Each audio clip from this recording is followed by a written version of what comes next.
अस्सलाम वालेकुम, welcome to reaction squad.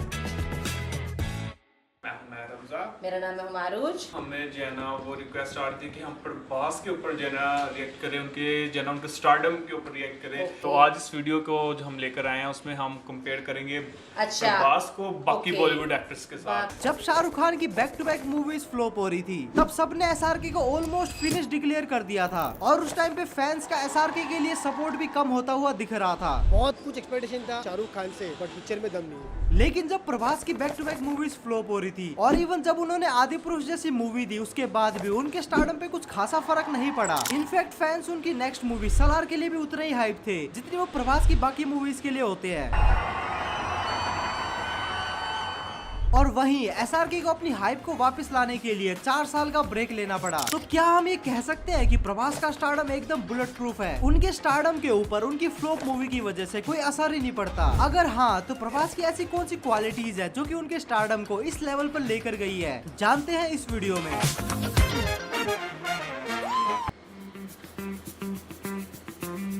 अब मैंने इतनी बड़ी स्टेटमेंट तो दे दी कि प्रभास का stardom out of the world है, लेकिन मेरे कहने से क्या होता है? तुम लोगों को तो सबूत चाहिए ना। तो मेरे इस स्टेटमेंट को जस्टिफाई करने के लिए हम हेल्प लेंगे बॉक्स ऑफिस डाटा की और किस स्टार का कितना बड़ा मेरा मतलब स्टारडम कितना बड़ा है उस बात का हम पता लगाएंगे उस एक्टर की फ्लॉप मूवी के बॉक्स ऑफिस कलेक्शन से कि आखिर उस एक्टर की बुरी से बुरी मूवीज को भी कितने लोग देख के आ रहे हैं। प्रभास और इंडियन सिनेमा की सबसे डिजास्टर मूवी आदि पुरुष ने कलेक्ट किए थे 360 करोड़ और वहीं साहो जो कि एक फेलियर थी उसने भी ऑलमोस्ट 400 करोड़ का कलेक्शन कर लिया था, जो कि हाईयर है कुछ बॉलीवुड और साउथ के ए लिस्ट एक्टर की हाईएस्ट ग्रोसिंग मूवीज से भी। और टियर 2 एक्टर के लिए तो ये नंबर अनरीचेबल है। शाहरुख खान की बैक टू बैक मूवी के बाद सब लोगों ने उन्हें फिनिश डिक्लेयर कर दिया था, बट प्रभास पे फ्लॉप का कोई असर ही नहीं पड़ा। हाँ, कुछ लोगों ने उन्हें ट्रोल करके लोटरी स्टार जरूर बुलाया और हाँ, कुछ लोगों ने उबला हुआ आलू भी बोला था। सॉरी। एसआरके की फ्लॉप के बाद उन्हें काफी नेगेटिविटी झेलनी पड़ी और लोगों ने एसआरके का एंड इसलिए घोषित कर दिया क्योंकि उस टाइम पे एसआरके के पास कोई तगड़ी मूवी लाइनअप नहीं थी और उसी के कारण एसआरके के फैंस के पास कोई चीज ही नहीं थी हाइप होने के लिए। और इसके अलावा हमारे भाई 4 साल के लिए अंडरग्राउंड और हो गए थे। लेकिन ये केस प्रभास के साथ नहीं था। प्रभास की एक मूवी फ्लॉप हो जाती थी तो अगली मूवी के कारण प्रभास के फैंस वैसे ही हाइप अप रहते थे। राधेश्याम फ्लॉप हुई तो लोग आदि पुरुष के लिए हाइप थे, आदि पुरुष कुत्तों की तरह पीटी तो लोग सलार के लिए हाइप थे और अभी लोग कल्कि के लिए हाइप है। कल्कि के बाद राजा साहब, स्पिरिट और ऐसी बहुत सारी मूवीज ऑलरेडी अनाउंस्ड है। तो मतलब प्रभास के पास अगले 2-3 या फिर 4 सालों के लिए फुल राशन है। और मुझे पता है कि तुम लोग सुनना चाहते हो कि क्या प्रभास का स्टारडम एक्चुअल में एसआरके से भी बड़ा है, तो इसका जवाब तुम्हें वीडियो में आगे मिलेगा। लेकिन पहले ये जान लेते हैं कि प्रभास को इस लेवल का स्टारडम आखिर मिला कैसे। अगर पूरे भारत में लोग प्रभास को जानते हैं तो उसका मैक्सिमम क्रेडिट बाहुबली को जाता है। लेकिन क्या सिर्फ एक मूवी एक एक्टर को इतना बड़ा सुपरस्टार बना सकती है कि अगले वो 5-6 सालों तक खराब मूवी भी करे तब भी उसके स्टारडम पे कोई भी इफेक्ट ना पड़े? अगर कोई एक्टर लगातार 4-5 सालों तक खराब मूवी बनाए तो एक टाइम के बाद वो निपट जाएगा और पब्लिक का भरोसा वो कम्प्लीटली खो देगा। पर इस चीज का फर्क प्रभास के स्टारडम पे कुछ घंटा भी नहीं पड़ रहा, जिसका एक सबसे बड़ा रीजन है प्रभास की ऑफ स्क्रीन पर्सनैलिटी। प्रभास बहुत हम्बल, काइंड और इंट्रोवर्ट नेचर के आदमी है। वो थोड़े से शाय भी है। क्या बात कर रहे? तो पॉइंट ये है कि उनका स्टारडम मेंटेन रहा उनके हम्बल नेचर की वजह से। यूजुअली जो फिल्म स्टार होते हैं चाहे वो बॉलीवुड के हो या फिर साउथ के, उनमें कहीं ना कहीं एक एरोगेंस नजर आ ही जाता है। बट प्रभास ने अपनी ऑफ स्क्रीन पर्सनैलिटी को वैसे प्रेजेंट किया है या फिर उनमें एरोगेंस है ही नहीं और यही चीज प्रभास को एक इतना बड़ा सुपरस्टार बनाती है। सुपरस्टार तो बाकी भी है और अपकमिंग सुपरस्टार भी है, लेकिन वो कौन सी चीज है जो कि प्रभास को यूनिक और बेटर बनाती है?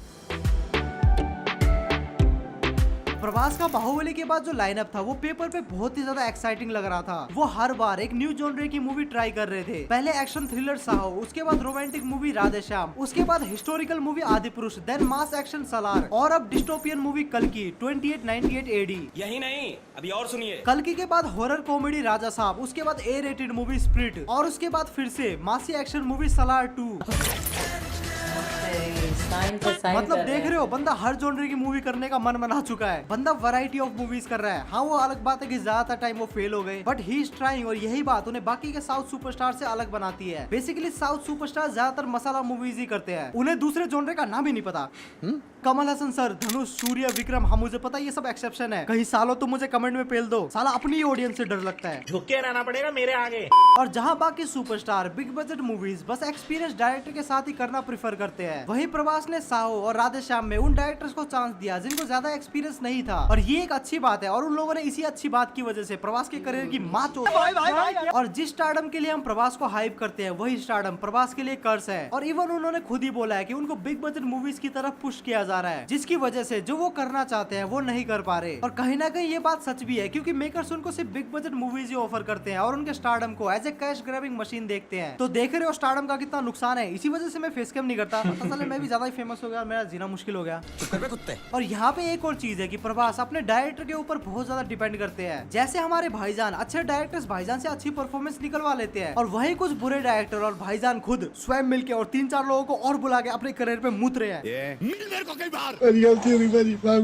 एक तगड़ा डायरेक्टर लाइक राजा मौली प्रभास को गोल्ड लेवल प्रेजेंट कर सकता है और उनसे अच्छी परफॉर्मेंस भी निकलवा सकता है। और वहीं पे ओम राउत जैसा नालायक और छपरी डायरेक्टर उनको भी छपरी बना सकता है। देखो प्रभास एक ऐसे एक्टर है जिनके पास मेगा स्टारडम है और उनकी एक्टिंग स्किल भी कमाल की है। तो एक ऐसे एक्टर का फ्यूचर आने वाले टाइम में कितना ब्राइट है और वो इंडस्ट्री को कितना डोमिनेट और कर सकता है। प्रभास के पास सलार 2 और कल के यूनिवर्स में जितनी भी मूवीज आएगी वो सब है। इसके अलावा संदीप रेड्डी वांगा की स्प्रिट भी है जो कि बॉक्स ऑफिस को फाड़ के रख देगी। प्रभास का जो लाइनअप है वो काफी तगड़ा है। तो क्या वो नेक्स्ट डेकेड को सिंगल हैंडली रूल करेंगे? Definitely not. मगर क्यों? और शायद पुष्पा 2 के बाद अल्लू अर्जुन की पैन इंडिया में अपील और भी ज्यादा बढ़ेगी। इसके अलावा दी सुपरस्टार शाहरुख खान, जिनकी अब तक कोई भी मूवी अनाउंस नहीं हुई लेकिन उनके रूमर्ड प्रोजेक्ट भी काफी तगड़े हैं, लाइक किंग एंड पठान 2, उनका पोटेंशियल भी काफी ज्यादा है। और ये सारे लोग मिलके प्रभास को एक तगड़ा कंपटीशन जरूर देंगे।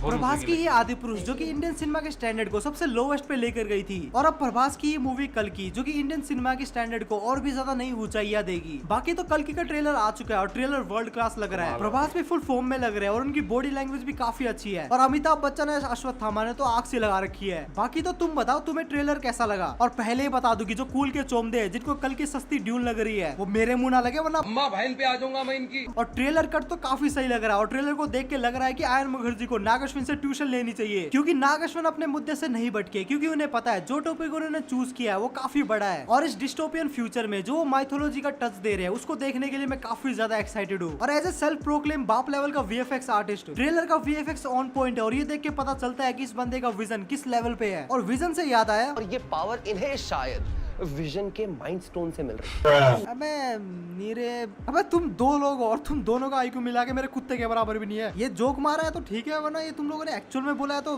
धिक्कार है यार। भाई मेरे टाइम में 7वीं 8वीं क्लास में महाभारत पढ़ाई गई थी और शायद अभी भी पढ़ाई जाती है, तो जाओ पढ़ के आओ। मतलब मैं ऐसे ही कूल छपरियों की बात कर रहा था जो कि अश्वत्थामा की मनी को विजन से कंपेयर कर रहे थे और इस पूरी मूवी को ड्यून से। और भाई ये लोग वही है जो कि आदि पुरुष के टाइम पे 2 किलो पनीर में बिक गए थे और इन लोगों ने आदि पुरुष का एक पॉजिटिव रिव्यू किया था। क्या भाई कल की वालों ने पनीर नहीं पहुंचाया क्या? धिक्कार है हम पर।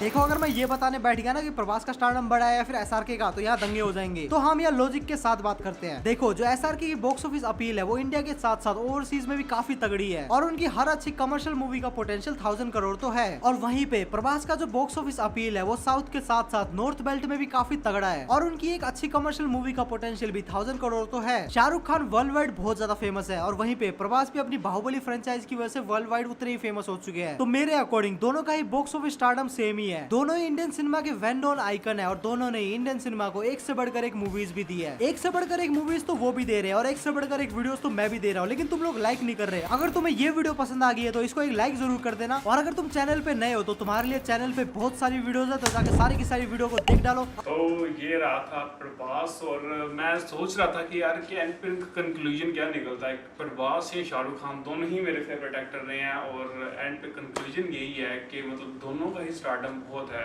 प्रभास को चूंकि जो है ना ज़्यादा साउथ में जो है ना पॉपुलेशन उसकी ज़्यादा है साउथ में, उसके बाद फिर अब जिस तरह हम इंडियन सिनेमा के अंदर भी वो आ रहे हैं। शाहरुख खान को ये एज है कि उसका इंडिया के अंदर तो है लेकिन बाकी कंट्रीज़ के अंदर भी उसकी बहुत ज़्यादा फैन फॉलोइंग है, तो उसका स्टारडम बाकी कंट्रीज़ में बहुत ज़्यादा है। तो मुझे तो इस चीज़ का मज़ा आया। आप क्या कहेंगी? बहुत अच्छी थी। वही ना, मुझे कंपैरिजन की समझ नहीं आ रही थी कि कंपेयर किस चीज़ से कर रहे हैं। दोनों ही अपने ही लिए परफेक्ट है।